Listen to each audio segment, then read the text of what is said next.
पहा नवीन एपिसोड्स एकदम ऍड फ्री।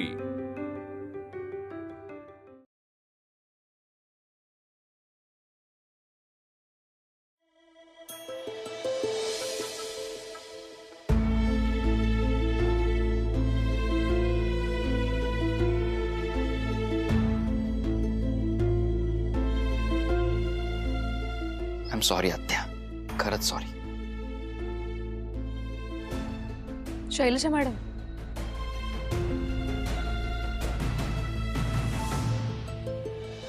तुम्ही सांगितलं नाहीत, तुम्ही प्रभासवरचा राग सोडाल ना?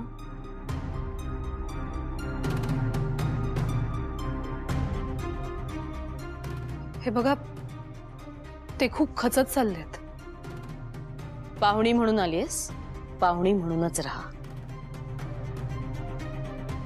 माझी सून म्हणून मी तुला कधीच एक्सेप्ट करणार नाही।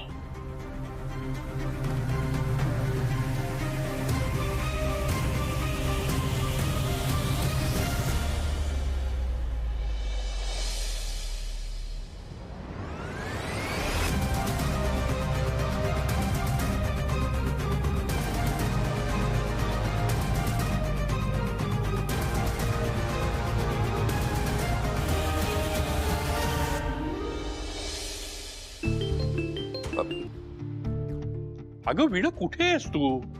अगं मी किती फोन केले तुला, तुझी काळजी लागून राहिले मला इथे। बाबा सॉरी, फोन सायलेंटवर होता आणि पर्स मध्ये असल्यामुळे कळलं नाही मला। बोला ना। बरं ते जाऊ दे, मला सांग काय काय काय घडलं तिथे? अगं म्हणजे प्रभासच्या आत्या भेटल्या का तुला? म्हणजे तुझ्या आणि प्रभासच्या बाबतीमध्ये त्या? मी बोलली आहे त्यांच्याशी, पण बाबा त्यांच्या मनात अजून खूप राग आहे आणि तो शांत व्हायला थोडा तरी वेळ लागेल। वीणा, तू हा जो ध्यास घेतलायस ना, त्यासाठी तुला खूप कष्ट करावं लागणार आहे। बाबा कष्ट करायची तयारी आहे माझी, आणि कष्टाचं फळ कायम गोड लागतं असं तुम्हीच मला शिकवलं होतं।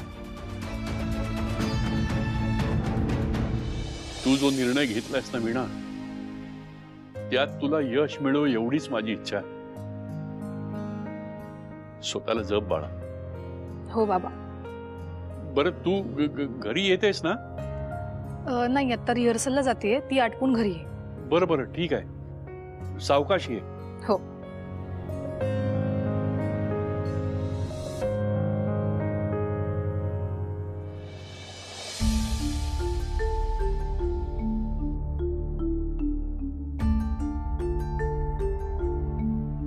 प्रभास, प्रभास काय झालंय? अहो असं खचून कसं चालेल आपल्याला? आपल्याला अजून नवीन अल्बमची तयारी करायची, हे असे रडके सूर लावणार आहात का तुम्ही?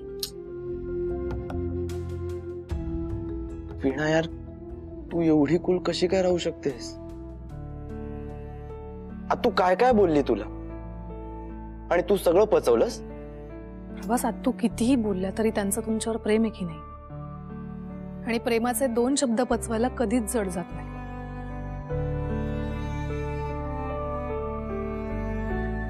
प्रभास, मी कधीच हरणार नाही, आणि तुम्हीही हरायचं नाही।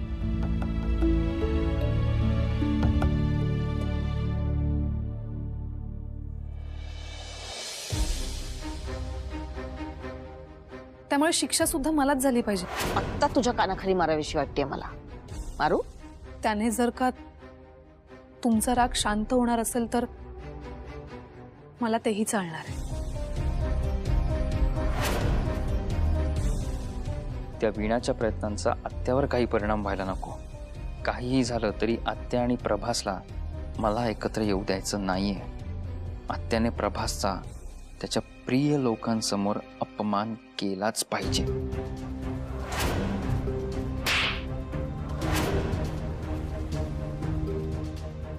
मिहिर सर, प्रभास सरांच्या केबिन मधल्या फाईल शैलजा मॅडमना द्यायच्या आहेत का? हां, हो हो।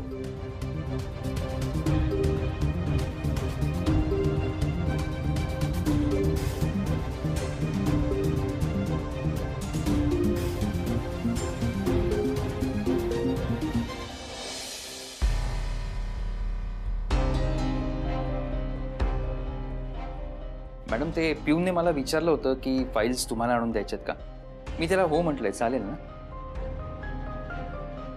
मॅडम? शैलजा मॅडम,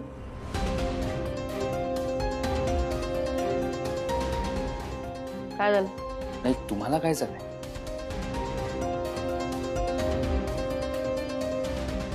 एक बोलू? बोल. नाही म्हणजे कंपनीचा एम्प्लॉय म्हणून नाही, तुमचा भाचा म्हणून, मिहीर सदावर्ते म्हणून बोलायचं होतं. आय नो हे ऑफिस आहे, इथे तुम्ही बॉस आहात आणि घरातले प्रॉब्लेम्स तुम्हाला इथे डिस्कस करायला आवडत नाहीत, तसा आपला नियमच आहे.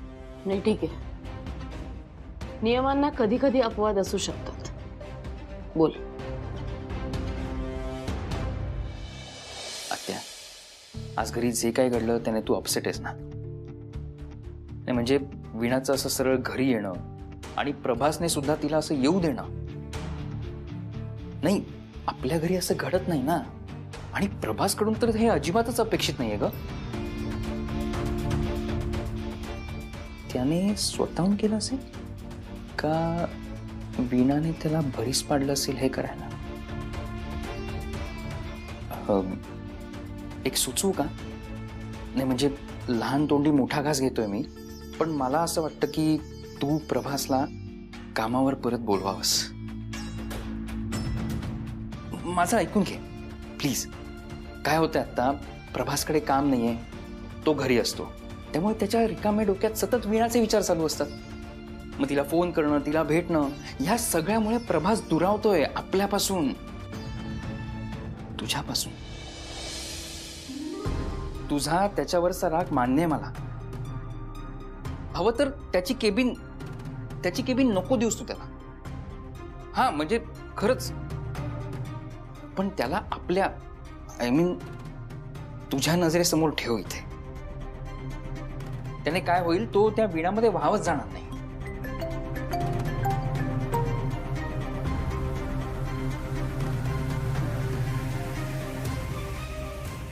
मला असं म्हणायचंय की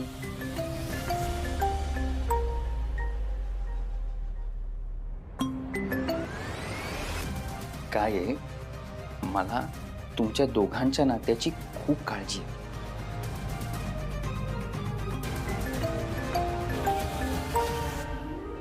मी इथे ऑफिसमध्ये, मी इथे काम करतो, त्यामुळे मला डिस्टर्ब करायचं नाही. आणि मी फोन कट करतो याचा अर्थ कळत नाही का तुला?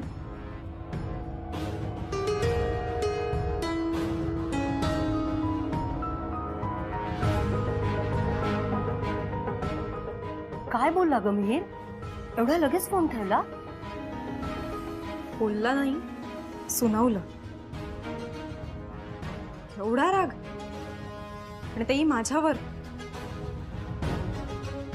म्हणजे यांची कामही करायची आणि वर शिव्याही खायच्या. अगं तो कामात असेल, नाहीतर त्याला कामाचं काहीतरी टेन्शन असेल. हे बघ, तू असं कर ना, तू त्याच्या ऑफिस मध्येच जा. म्हणजे कसं आहे, तुम्हाला दोघांना सविस्तर बोलता येईल आणि तुला त्याचा ऑफिस मधला रुबाब सुद्धा बघता येईल. कशी जाऊ मी ऑफिस मध्ये? पत्ता तरी माहितीये का मला? उर्मे, अगं आता हे मी तुला सांगायचं का? नाशकात सदावर्ते हे नाव केवढं मोठं आहे तुला माहिती आहे ना? त्यामुळे त्याच्या ऑफिसचा पत्ता शोधायला असा कितीचा वेळ लागणार आहे तुला?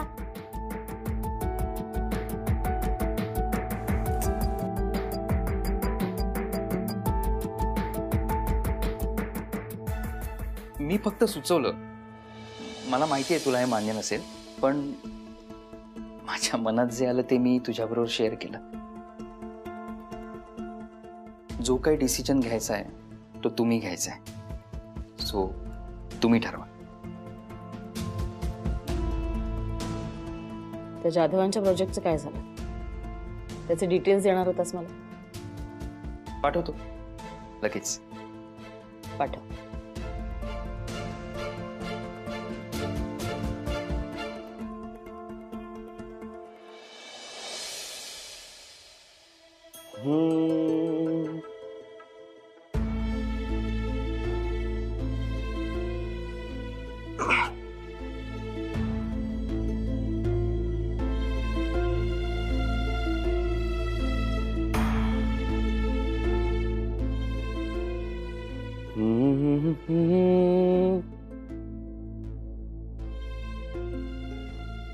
पाहुणी म्हणून आलीस, पाहुणी म्हणूनच राहा.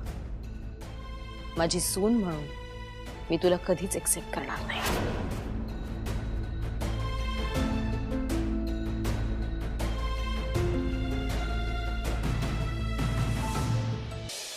ऐका ना, आपण आज रिहर्सल इथेच थांबूया का?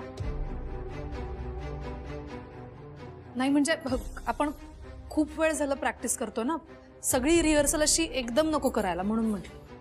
अगं पण वीणा, आपण खूप वेळा यापेक्षाही जास्त रिहर्सल केली आहे. हो ना.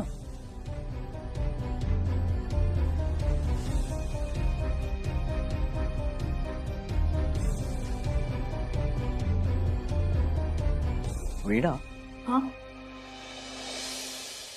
ऑल ओके ना?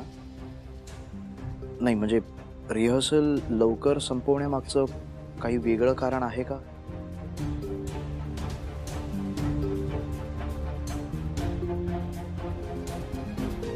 अरे नाही म्हणजे आपण खूप दिवस झालं गप्पा मारल्या नाहीयेत ना, आणि मी कितीतरी दिवस मनमोकळेपणाने हसले सुद्धा नाहीयेत, म्हणून.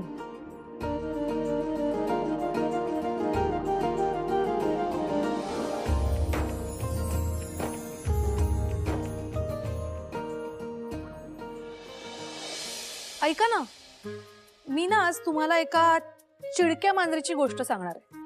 म्हणजे तुम्हाला प्रभासने सांगितली आहे ती गोष्ट, पण ती गोष्ट जरा खोटी होती. मी आज तुम्हाला खरी गोष्ट सांगणार. रिअली? हो. तर झालं असं की प्रभास ना त्या चिडक्या मांजरीच्या घरी गेला आणि ती चिडकी मांजर खूप चिडलेली म्हणजे अशी हुप करून बसली होती. आणि मग प्रभास तिच्या खिडकीपाशी गेला, तिची समजूत काढायचा प्रयत्न करू लागला, पण ती चिडकी मांजर अजिबात नाही.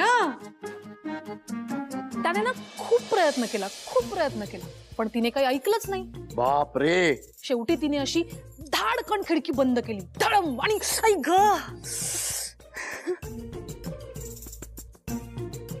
आणि प्रभासचं पोट चिमटलं. तिला कळलंच नाही की ती एवढी चिडली होती.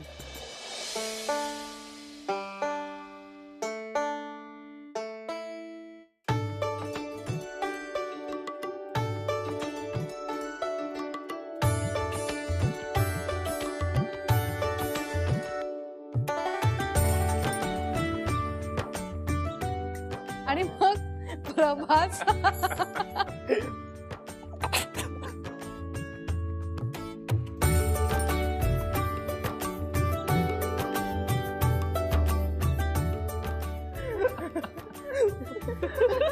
बाप, मी एक वेगळीच गोष्ट ऐकली होती.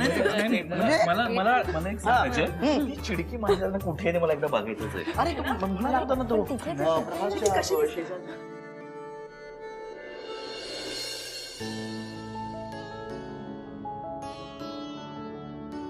तुम्हाला माहितीये, तुम्ही सुद्धा हसताना खूप गोड दिसता. आणि मला असं वाटतं की आय नो, तुला असं वाटतं की मी कायम हसायला हवं. नाही, मला असं वाटतं की तुम्ही कायम गोड दिसावं.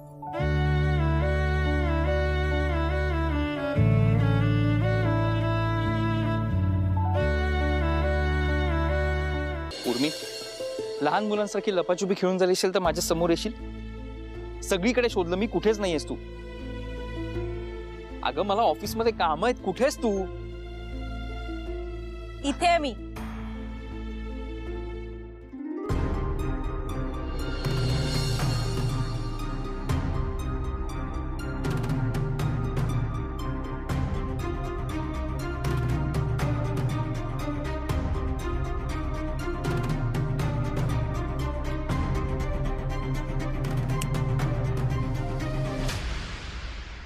नाही, मला माहितीये की मी सुंदर दिसते, पण त्याचा अर्थ असा नाही की तू स्वतःहून माझं कौतुक नाही करू शकत. फोन का करत होती सारखा सारखा? भांडायला आले मी इकडे, चिडले तुझ्यावर. किती बोललास मगाशी मला फोनवर? मी नाही करणार आहे तुझं काम आता. हा हे बघ, तिथे मी आत्यासमोर होतो, तिच्यासमोर गुड बॉयचं नाटक करावं लागतं ना, नाहीतर आपलाच प्लॅन फसेल. मग माझ्या कॉल्सचं काय? मग केले ना रिसीव. आता इतकं चिडायला काय झालं? हे तू लक्षात घे. एवढं चिडून सुद्धा मी चाले एवढ्या लांबून. आता बंद परत गुड बॉय. म्हणजे उठा बशा काढ. व्हॉट? गुड बॉय आहेस ना, उठा बशा काढ. ए, मी सदावर्ते. मग हे ऑफिस माझं आहे. हा, इथल्या लोकांनी जर मला हे असं काहीतरी करताना बघितलं तर काय वाटेल त्यांना? तू इतकंही नाही करू शकत का माझ्यासाठी?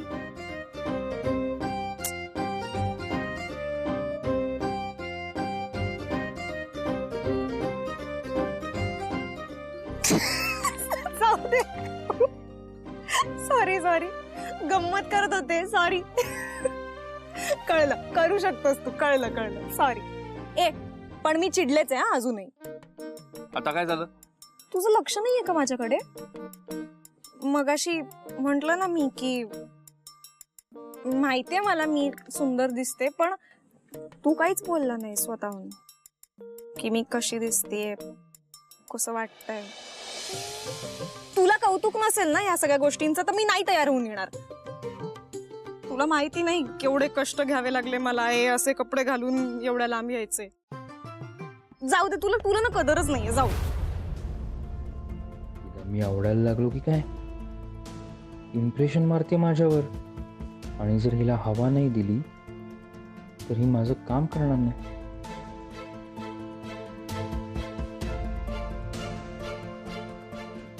काय एवढा विचार कसला करतोयस? तू खरंच नाही दिसत आहे का छान?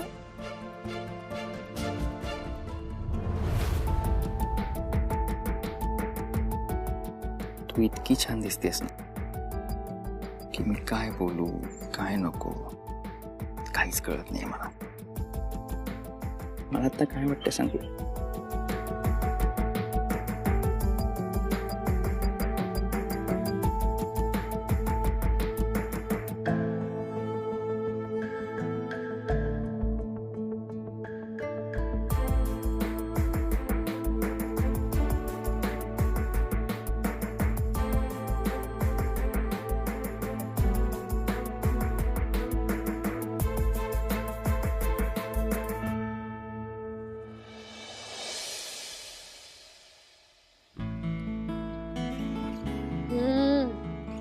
वाव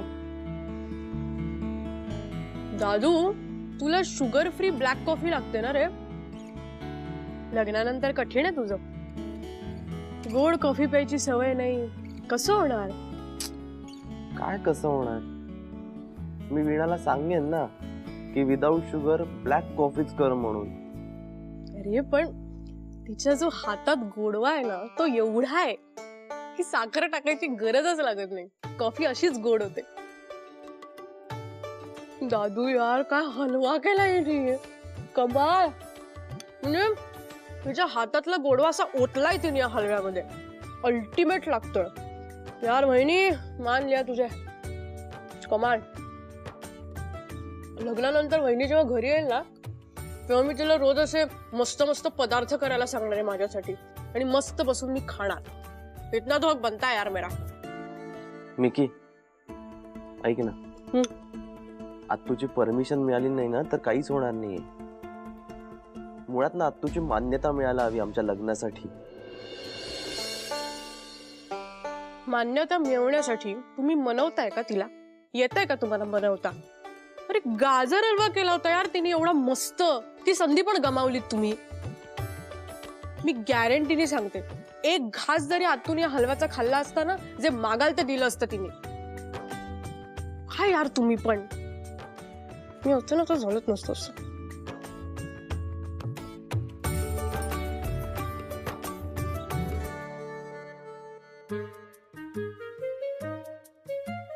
खाल्ला असता तर कशाला? अजूनही खाऊच शकते की, अजूनही वेळ नाही गेलीये. म्हणजे वेट अँड वॉच.